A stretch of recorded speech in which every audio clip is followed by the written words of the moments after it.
Good afternoon. Thank you for coming. I wasn't sure if anybody would show up.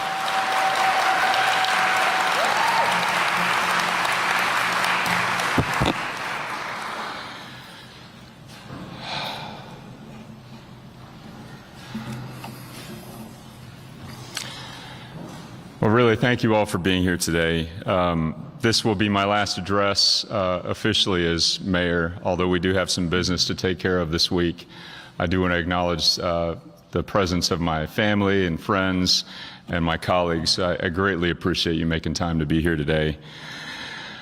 So I'll start by saying that in 2017, it would have been difficult to stand before you and claim that I knew with any certainty what the next 8 years would hold.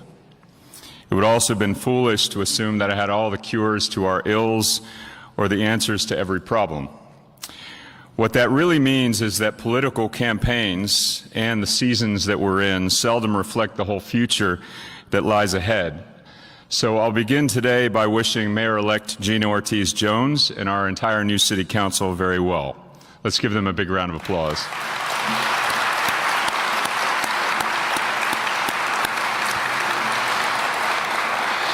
And most importantly, under their leadership, I wish for our city of San Antonio to continue its steady march toward a more resilient, prosperous, and equitable city for all. Rarely do you get to choose your battles in life, but you can choose how you respond and who you respond with. It's comforting to know that with all my heart, that in San Antonio we always responded together. It makes leaving this office easier than you think. We are a city that believes in everyone, no matter what, and believes that everyone is deserving of dignity and respect, and that everyone deserves a chance. A city that lives by Cesar Chavez's words, we cannot seek achievement for ourselves and forget about progress and prosperity for our community. So I'd like to take the time to highlight how this community realizes that progress and prosperity by consistently showing up as a force far greater than the sum of the 1.5 million residents. I entered this building, believe it or not, as a relatively young man. Since that time, this nation has grappled with over a decade that pushed the American dream farther out of reach for working families. But it was a scrappy city in South Texas, one in which more of those families already began well behind the starting line, that has stood unified to say, to hell with narratives, let's do something about it. So as poverty rates have risen sharply in other parts of the country, San Antonio's has started to fall. As unsheltered homelessness surges in cities around the world, San Antonio has brought more of its people under safe roofs. Violent crime is down and great jobs are up. Even still, we know that the work has just begun. Poverty will take generations to heal. So long as there is one resident without a home, there are still more homes to repair and to build. Wages have risen, but not yet enough for a modern city. We will close our last coal plant well ahead of schedule and have become the #1 solar city in the state of Texas, but like it or not, our region is growing and our air and water are never free from threats. We continue to weather the state and national politicization of disease, gender, autonomy, and the simple freedom of choice. We all deserve to live our lives how we want to live them, and until all are able to do so, the work must continue. It does remind me of something I saw in a recent news article that suggested that my legacy as mayor appears to be unfinished. And to that I say, well, yes, that was the point. Really think about it. Voters in our city collectively said yes to the city's first ever affordable housing bond and rapid transit lines for the first ever time. 8 more years of an expanded pre-K for SA, and over $1 billion in new neighborhood infrastructure projects, and the nation's largest city-funded job training program. We broke ground on the Alamo reimagining and doubling the size of our airport, And we helped Alamo colleges become tuition-free while charting a new path for downtown that's the envy of the world, all within the last 5 years. So yeah, pardon the dust, but we are busy building the best damn city in the United States.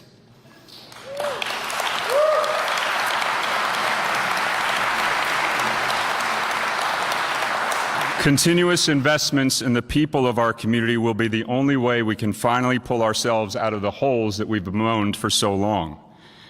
But we should be proud of the work that we've accomplished together over the last 8 years, and I do want to emphasize that it has been together. So to my council colleagues, it takes a majority of this body to do anything transformative. We've built a legacy together that is yours to own. It's been a privilege of a lifetime to serve with individuals who bring an honest passion to public service. Councilmember Rocha Garcia, your steadfast commitment to your residents, addressing health care inequities and creating affordable, sustainable developments presents some massive shoes to fill. If any new council members need some tips on how to be prepared for the work on that dais, look no further. We have high hopes for Councilmember Munguia to carry on your studious, thoughtful legacy. Councilmember Castillo, I didn't always recognize when, or frankly why, we were sparring, but I've always trusted your instincts and heart to be pure. Thanks for working with me to realize a new era for affordable housing, and I can't wait to see you continue to work to ensure real security for San Antonio's working families. Councilmember Villagran, Phyllis, I am just so grateful for a colleague who doesn't hold back. I've learned this over the last 12 years. It is impossible to omit or forget the South Side when there is a Villagran on the dais. And to be honest, the North Side deserves to hear it from you every so often. I hope you'll count on me as an ally and a friend as you build a more sustainable future for District 3. Councilmember Cabello Havrda, it's been great working with you over the last 6 years. The community will remember you for your commitment to transparency in our public safety policies and for your willingness to engage our community on some of the most pressing and difficult issues at City Hall. Councilmember McKee Rodriguez, I have really enjoyed our one-on-ones. You are a genuine article, and the regular exchange of ideas has afforded me the opportunity to learn from the next generation of leaders. I am confident that the East Side has a serious champion as you tackle tough questions and conversations over the years. Councilmember Kaur, you were the first in line to tackle the orange cone epidemic head-on. Your bravery and eagerness to learn are a potent mix for a public servant, as is your ability to become a veritable expert in almost any policy that hits your desk. I'm looking forward to the next 4 years of you stewarding our center city. Councilmember Aldrete Gavito, like Councilmember Kaur, you've picked some of the toughest issues in our community, especially as you work to mitigate our community's stray animal population. I'm grateful for your commitment to our first responders, and you do make your family's legacy proud. Councilmember White, while we often disagree, you've shown that you bring an open mind to your work. Our best moments together are when we all do that. Thanks for keeping our good-natured banter throughout all these difficult political times. Councilmember Courage, your honesty and integrity are second to none. Thanks for serving as a voice of reason and as a champion for the average San Antonio neighbor. You reminded us that a budget is a moral document, and every decision made in this building should be to help the entire city. And Councilmember Pelaez, behind all those jokes is a truly compassionate heart and a dedicated dad. We are all better for how you weave that into your work. You've been deeply serious about economic development along with San Antonio's role as an international city. And I'm especially grateful for your commitment to our District 8, the place that nurtured my passion for public service. So I would like for all of us to give a big round of applause to the most transformative city council that San Antonio has ever elected.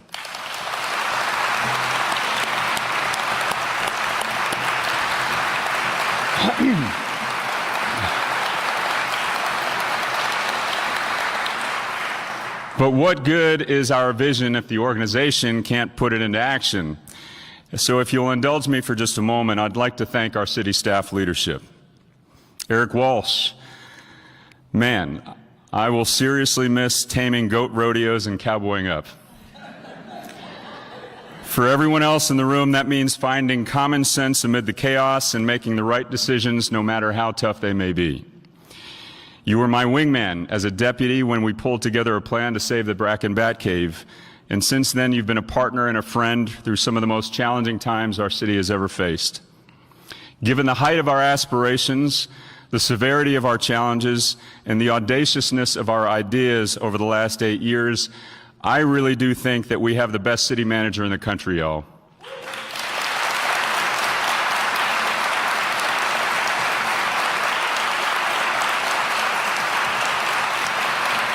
So Eric, please tell Sandra and the kids that we were grateful for them too.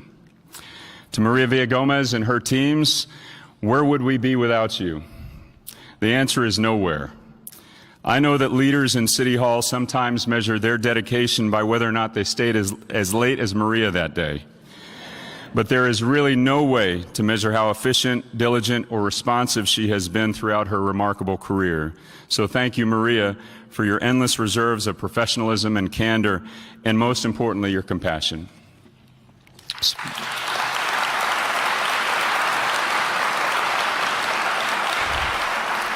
Special thanks also under her leadership to our chiefs, Bill McManus and Valerie Frausto, and to all of our first responders for keeping us safe. They are truly the best of the best.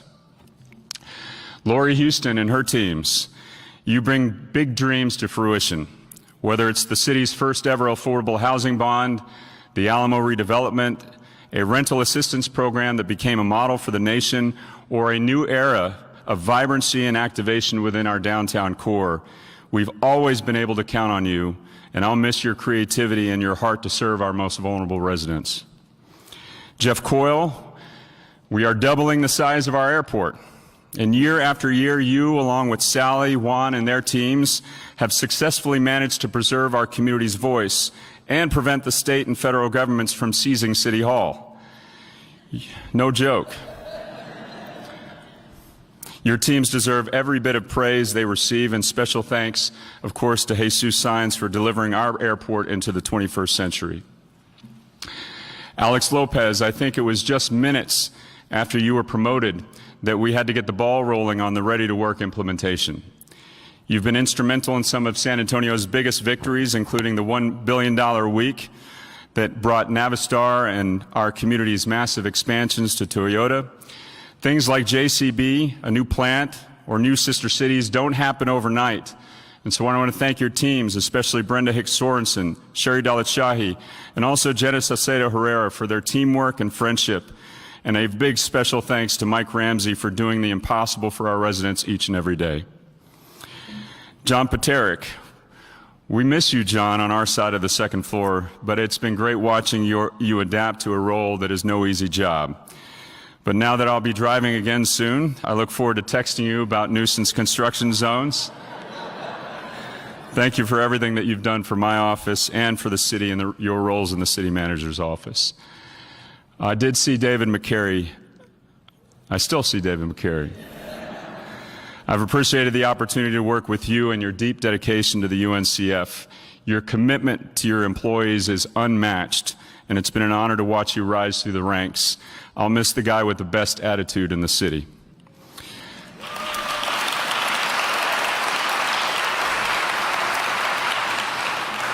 Ben Gorzel, we simply wouldn't know how to do anything without you. There is not a better chief financial officer in the country, so thank you for keeping our books and our heads level. Andy Segovia, thank you to you and Liz Provencio and the entire city attorney's office for keeping me, out of trouble. You have always been focused on doing right, not just being right. And that is a blessing to every single resident of the city of San Antonio. I will miss seeing your dedication to the law and to our community every day. And to Emily, Megan, Joe Frank, Ashley, Lorena, Cindy, Joanne, and to the 13,000 plus employees within the city of San Antonio and this organization, thank you for putting your heart and soul into this community around the clock. We truly have the best workforce of any city in the country.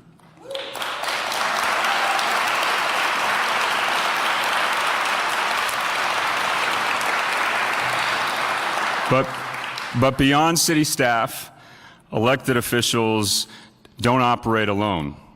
We each share office space with a team of individuals who work on the residents' behalf to realize our vision and to drive change. They become our family. Thank you to Zach Like, my chief of staff. That job, as you know, is not for the faint of heart. It has been called the hardest job in politics. To have a partner in the office who you trust to have your back, who shares your vision, your passion, and drive for the community you serve, and who always does it without getting the credit he deserves, is truly something remarkable. This I can say to you all with all seriousness, I would not be here without Zach. So indulge me, please, and let's give him a well-deserved round of applause.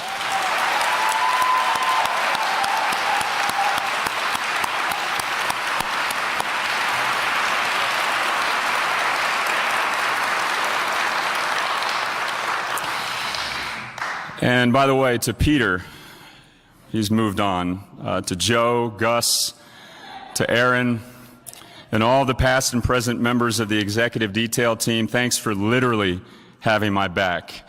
And keep on rocking, fellas. You know what I mean. Alice Aguirre and Jackie Bolds, they were two of the first hires I made in District 8 and have been my guardians ever since. Between the two of them, they have almost 90 years of service to the city.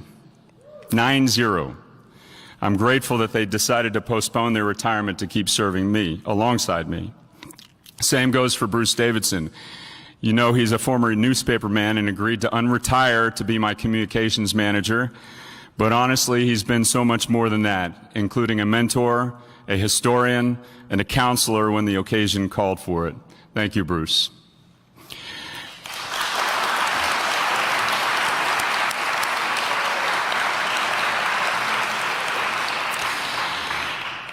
To Victoria, Alex, Isa, and Nadia, and to my former staff, Gabrielle, Juan, Teresa, Rocio, Evelise, Michelle, and so many more, I have been inspired by each and every one of you, and I consider each of you to be exemplary public servants. You could all be working well-paid private sector jobs, but our mission was more important than that. You will always be on our team. And also to Victoria, thanks for your endless sense of humor every time we live through planes, trains, and automobiles. You all might know that I've been packing up my office lately, but I've been delaying taking down my most prized possession in the office, and that's a painting by Cristina Sosa. It depicts a photo taken by my friend John Alonzo and shows me holding my 9-year-old son Jonah's hand while I took the oath of office 8 years ago, standing right there. Jonah's not here today because he's in Japan with the Shirani Foundation, where he will celebrate his 17th birthday. I have him to thank for my passion in public service, which is a life I never planned for. But his daily question to me when he was a toddler and I was on the city council, "How have you made the world better?" continues to be my best guide. Allow me to thank also my dad, Ken. Many of you know him. He's here, for continuing to remind me about the difference between a statesman and a politician. Along with my stepmom, Carol, they are two of the most dedicated campaign volunteers I have ever had. Thank you, guys.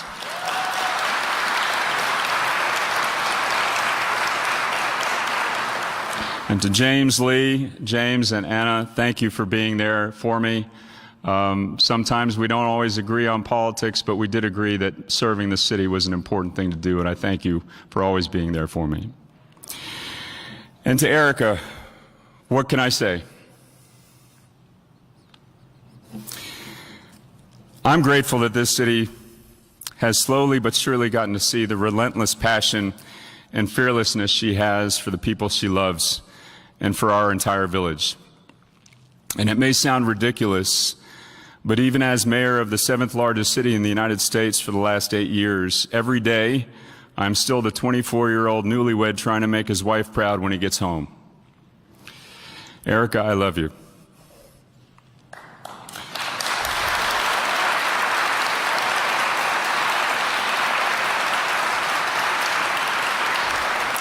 Thank you for letting me and the city you love walk beside you. So this will be my last official address as mayor, and so I want to go back to the power of this community. Everyone in this room knows where they were in March of 2020. But do you remember February 2020? Unemployment was at 3.7%, and months prior we had just announced our best quarter for economic development and job creation in 2 decades. Our city was the fastest growing in the nation. Even then, some 60,000 people relied on our food bank every week to keep meals on the table. Only 26% of our workforce had a post-secondary education, and nearly the same number, 1 in 4 adults, were considered functionally illiterate. Within just a few weeks, over 120,000 residents were in our food bank lines. Unemployment spiked to 13%. The cracks in our city's economic foundation, like so many other communities across the country, were laid bare. We were forced to reckon with the fact that San Antonio had a severe underemployment problem. It's why so many of our neighbors in our city were considered the working poor. They do most of the labor, yet they still bear most of the burdens. Despite all of the growth and economic progress, including the diversification of an economy that once relied almost entirely on our military and our tourism sectors, far too many of our residents still were being left behind. So we had to face a pretty blunt question. Where do we go from here? In short, what we have shown in San Antonio is that you bet the farm on the potential of the people. The path to economic mobility lies at the intersection of housing affordability, education and workforce training, and improved transit infrastructure.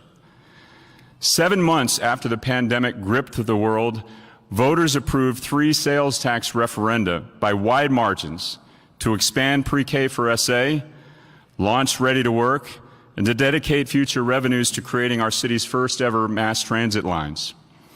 A year later, voters approved a charter change that allowed us to execute, 1 year later, the city's first ever housing affordability bond.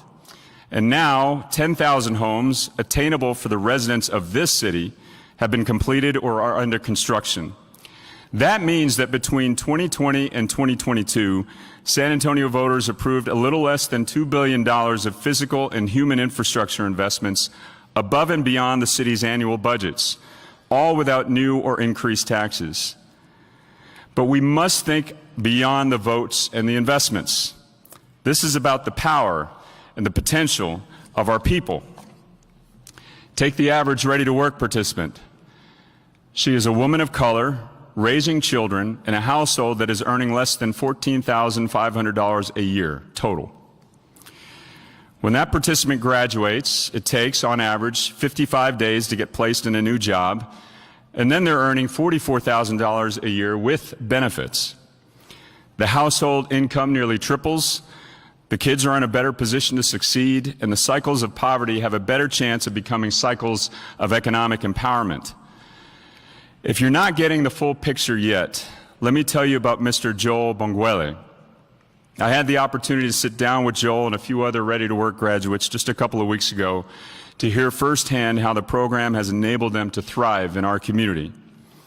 Joel is an immigrant who chose to start a new life in San Antonio over a decade ago with his wife and 4 children.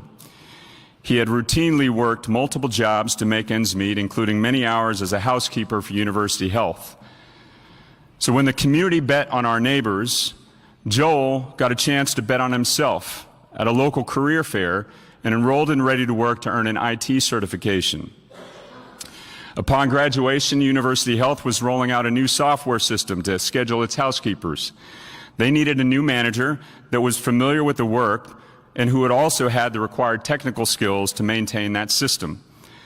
So I think you know where this is going. Joel doubled his pay. A year later, he received a promotion, and it's my understanding that he's recently been promoted again.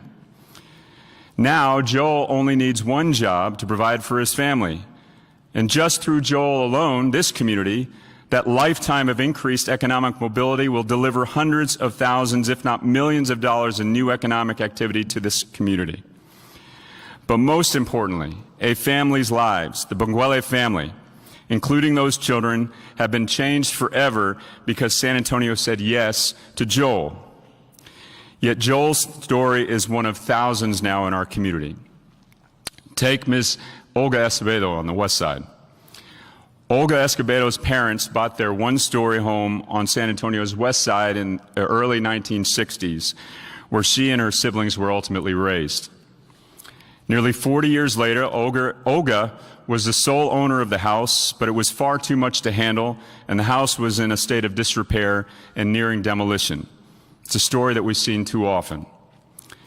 So from the dais behind me, and a little pushing from Terry, we piloted Operation Rebuild, which ultimately saved Miss Escobedo's house, making it as good as new.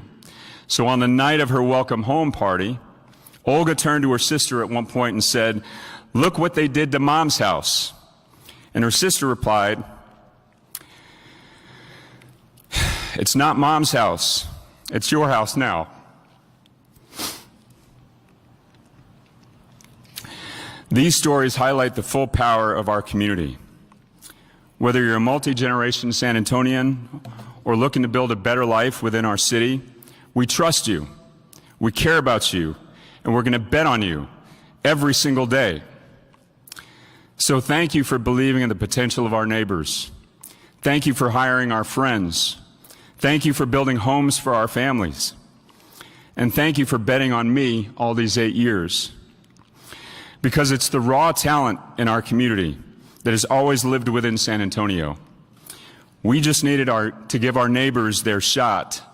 So let's keep doing that.